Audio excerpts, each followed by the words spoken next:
Hello అందరూ ఎలా ఉన్నారు? ఐస్ క్రీమ్స్ అంటే ఇష్టం లేని వాళ్ళు ఎవరుండరు చెప్పండి. పిల్లల నుంచి పెద్దల వరకు అందరికీ ఐస్ క్రీమ్స్ అంటే ఇష్టము.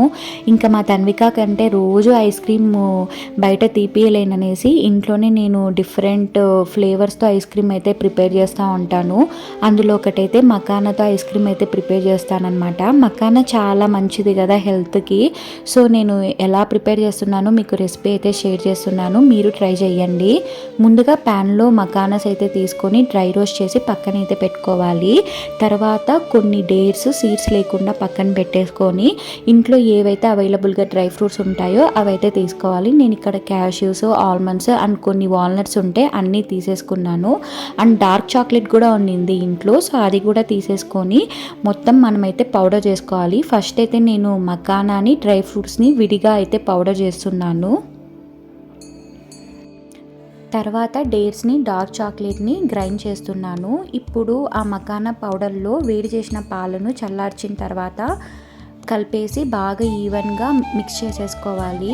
ఇక్కడే మనం కన్సిస్టెన్సీని చూసుకోవాలి. మనకి ఎన్ని పాలు కావాలా, వాటర్ కావాలనేది అందాజుగా అయితే వేసేసుకొని తిప్పేసుకోవాలి, లంప్స్ లేకుండా నీట్గా.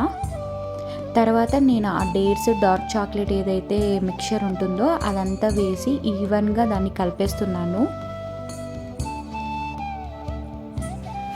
సో చూసారా ఎలా నీట్గా వచ్చిందో.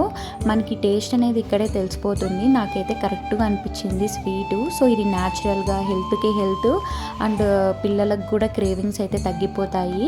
సో ఇంకా బౌల్లో అయితే ఇలా నీట్గా స్ప్రెడ్ చేసేసుకొని, మనకి బయట డార్క్ చాకో చిప్స్ అనేవి దొరుకుతాయి సూపర్ మార్కెట్లో. అవి ఇలా లేయర్గా స్ప్రెడ్ చేసుకుంటే చాలా క్రంచీగా ఉంటాయి. సో నేను ఓవర్ నైట్ ఫ్రిడ్జ్లో పెట్టేశాను. ఇంకా మార్నింగ్ లేచిన తర్వాత ఓపెన్ చేస్తున్నాను.